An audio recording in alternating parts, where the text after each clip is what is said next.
Erravalli form హౌస్లో BRS శాసనసభ పక్ష సమావేశం ముగిసింది. సమావేశంలో ఎమ్మెల్యేలు ఎమ్మెల్సీలకు కేసీఆర్ దిశానిర్దేశం చేశారు.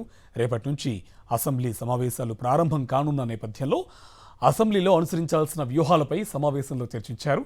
అలాగే భవిష్యత్ కార్యాచరణపైన వారికి దిశానిర్దేశం చేశారు.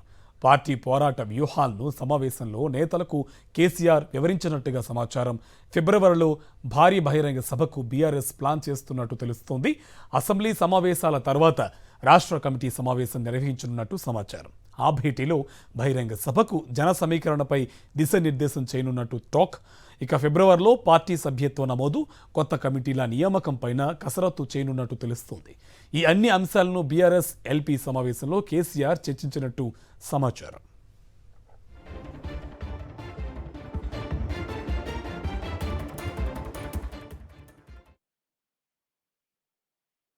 విద్యార్థులు యువజనులకు సంబంధించిన అనేక హామీలు ఇచ్చారు.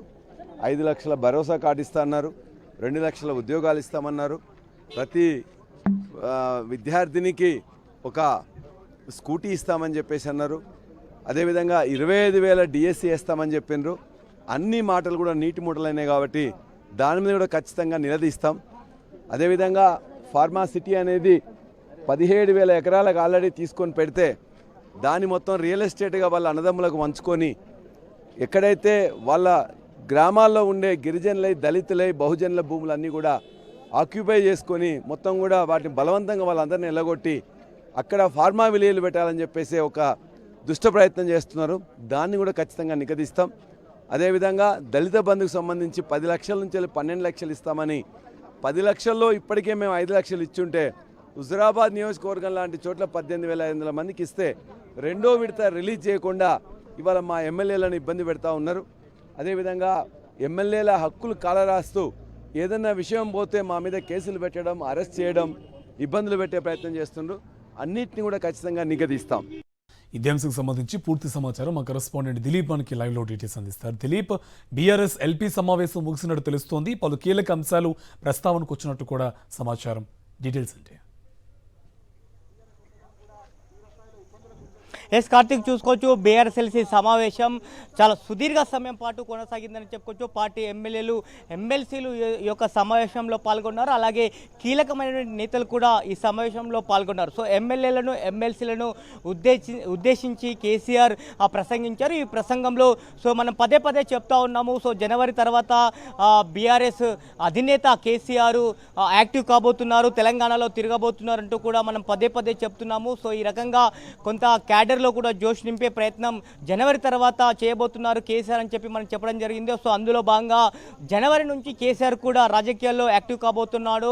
సో ఇటు రేపు జరగబోయేటువంటి అసెంబ్లీ సమావేశాల్లో పార్టీ ఏ విధమైనటువంటి స్టాండ్ తీసుకోవాలి, ఏ అంశాలపైన ఇటు శాసనసభలో శాసన మండలిలో చర్చలో పాల్గొనాలి అనే అంశాలు మాట్లాడుతూ మరో కీలకమైన వ్యాఖ్యలు కూడా చేశారు. సో ఫిబ్రవరి మాసంలో రాష్ట్ర నూతన కార్యవర్గాన్ని ఎంపిక చేసే అవకాశం ఉన్నట్టుగా కూడా కేసీఆర్ బీఆర్ఎస్ సమావేశంలో ప్రస్తావించారు. సో అలాగే ఫిబ్రవరి మాసంలో పార్టీ సభ్యత్వ నమోదు కార్యక్రమాన్ని కూడా చేయాలని చెప్పి కూడా సూచించారు. అలాగే ఫిబ్రవరి మాసంలో చాలా పెద్ద ఎత్తున కూడా భారీ బహిరంగ సభకు బీఆర్ఎస్ ప్లాన్ చేస్తుంది. సో ఆ భారీ బహిరంగ సభలో కేసీఆర్ కూడా పాల్గొనబోతున్నారు. కేసీఆర్తో పాటు బీఆర్ఎస్కి సంబంధించినటువంటి కీలక నేతలు కూడా ఆ యొక్క సమావేశంలో పాల్గొతున్నట్టుగా తెలుస్తుంది. సో ఈరోజు బీఆర్ఎస్ ఎల్పీ సమావేశంలో కేసీఆర్ ఇలాంటి కీలకమైన వ్యాఖ్యలు చేశారు. సో ఎమ్మెల్యేలకు ఎమ్మెల్సీలకు కూడా ఇటు శాసనసభలో సో ఇప్పటికే కాంగ్రెస్ ప్రభుత్వం ఏడాది కాలం పాటు పూర్తయింది, ఒకవైపు ఉత్సవాలు జరుపుకుంటుంది.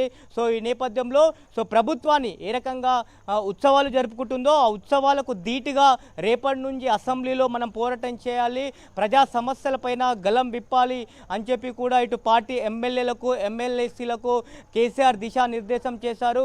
ముఖ్యంగా చూసుకోవచ్చు ఇటు హైడ్రాకు సంబంధించి కానీ, అలాగే మూసీ సుందరీకరణకు సంబంధించి కానీ, అలాగే ఫార్మా విలేజ్లకు సంబంధించి కానీ, అలాగే సర్పంచ్లకు బకాయిల విషయంలో కానీ, అలాగే త్రిబులార్లో భూములు కోల్పోతున్నటువంటి రైతుల విషయంలో కానీ సో ధీటుగా ప్రభుత్వానికి ధీటుగా కూడా మనం శాసనసభలో కానీ శాసన మండలిలో కానీ గలం విప్పాలి, ప్రజల పక్షాన పోరాటం చేయాలి. అలాగే రేపటి నుంచి శాసనసభ సమావేశాలు ప్రారంభం కాబోతున్న వేళ బయట ఎలాంటి నిరసన కార్యక్రమాలు చేయాలి. అలాగే గత శాసనసభ ఎన్నికల్లో సభలో కూడా కొంత ప్రతిపక్షానికి మైక్ ఇవ్వలేదంటూ కూడా గతంలో మనం చూస్తాం. సో ఈసారి కూడా శాసనసభలో కొంత మైక్ ఇవ్వకపోతే శాసనసభలో కూడా ఎలాంటి నిరసన కార్యక్రమాలు చేపట్టాలంటూ కూడా ఇటు ఎమ్మెల్యేలకు ఎమ్మెల్సీలకు దిశానిర్దేశం చేశారు. సో సుమారు 3 గంటల పాటు ఈ యొక్క సమావేశం కొనసాగింది. కాసేపటి క్రితమే సమావేశం ముగిసింది. సో హరీష్ రావు మాట్లాడుతూ రేపటి నుంచి జరగబోయేటువంటి అసెంబ్లీ సమావేశాలకు మరి ప్రతిపక్ష నేతగా ఉన్నటువంటి కేసీఆర్